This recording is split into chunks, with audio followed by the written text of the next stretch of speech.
Bisibiridenw avril kalo tile 22 Misabugu Bamako sigida 6 na mun ye an ka finitigilakaw ye u ka pankuru dɔ a binna du dɔ kɔnɔna la yen nɔ. Sanugula du nani yen ka surun o denmisɛnninw y'u senfa ka se a kɛnɛ kan joona joona. Musa Sanugo an ka ale lamɛn. An bɛ so kɔnɔ an sigilen don donc an bala ka mankan mɛn quoi donc mankan bɔlen an bɔra ka taa lajɛ donc an taara sɔrɔ Mali armée ka avion binna quoi a binna kɔda bolo fɛ so dɔ kɔnɔ quoi mais a ma so yɛrɛ bɛɛ sɔrɔ a binna so kɛrɛfɛla la avion binnen tasuma mɛnɛnen don quoi donc tasuma kun bɛ ka mɛnɛ an y'a essayer ka sapeur pompier mɔgɔw wele tentigi dɔ kun bɛ yen nɔ donc o ko ko mɔgɔw kana a filmer quoi an yɛrɛ kun bɛ ka mɔgɔw bali u kana a filmer.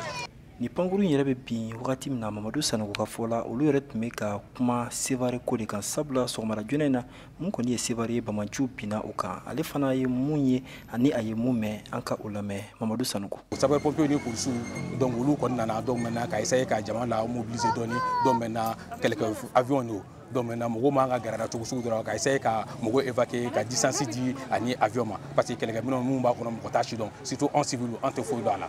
Donc an yɛrɛ civil damaw fana an y'a essayer ka ɲɔgɔn la sensibiliser vraiment kɛlɛkɛminɛnw a ye bɔ fɛnw b'a kɔnɔ fɛn cɛjuguw b'a kɔnɔ bon n'a ko k'a ka explosion daminɛ mɔgɔ t'a explosion dan yɔrɔ dɔn donc an b'o la donc maintenant de 10 minutes à 15 minutes comme ça an bala ka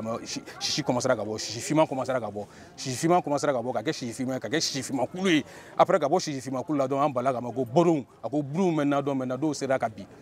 Mun kɔni ye maa min n'a joginna ani a ni tora nin ko in na i ka dɔn sigidala mɔgɔ minnu kɔni y'u senfa ka se kɛnɛ kan olu ma se ka fɛn jɔnjɔn fɔ mɔgɔw ye u ma se ka kibaruya jɔnjɔn fɔ hali n'a sɔrɔ olu yɛrɛ ye banabagatɔ dɔw ta k'o di sapeur pompier mɔgɔw ma. Mohamed Jabate ani Musa Sanogo.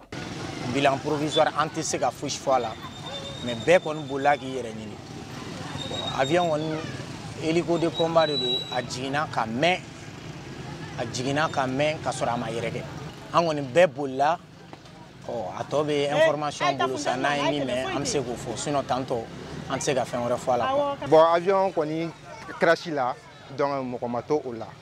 mais kɔfɛ explosion mun kɛlen ka kɛ bon an tɛ se ka fɔ ko mɔgɔ tora parce que dɔ kɔni ne kɔni ye banabagatɔ 2 ta donc mɔgɔ blessé 2 ka to di sapeur pompier mɔgɔw ma. An bɛ wagati min na ko sisan mun ye sigidala mɔgɔw ye kɛrɛnkɛrɛnyala musolakaw olu kɔni u ja tigɛlen don kosɛbɛ sabula u ko nin ye fɛn ye olu kɔni u ma deli ka mun ye u ma deli ka mun mɛn. Fatumata Jara. An bɛ lahala min bolo sisan an bɛ yɔrɔ min na sisan f'an sogo bɛ yɛrɛyɛrɛ an kan jatigɛ dan don banabaatɔw bɛɛ b'an bolo so kɔnɔ an t'a dɔn an bɛ an n'an denw ta fan t'an na an bɛ ka jatigɛ cogo min an bɛ jatigɛ ten tɔ.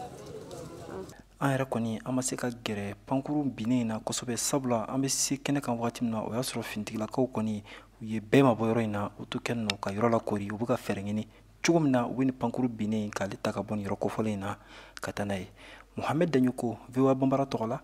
ka bɔ Bamako.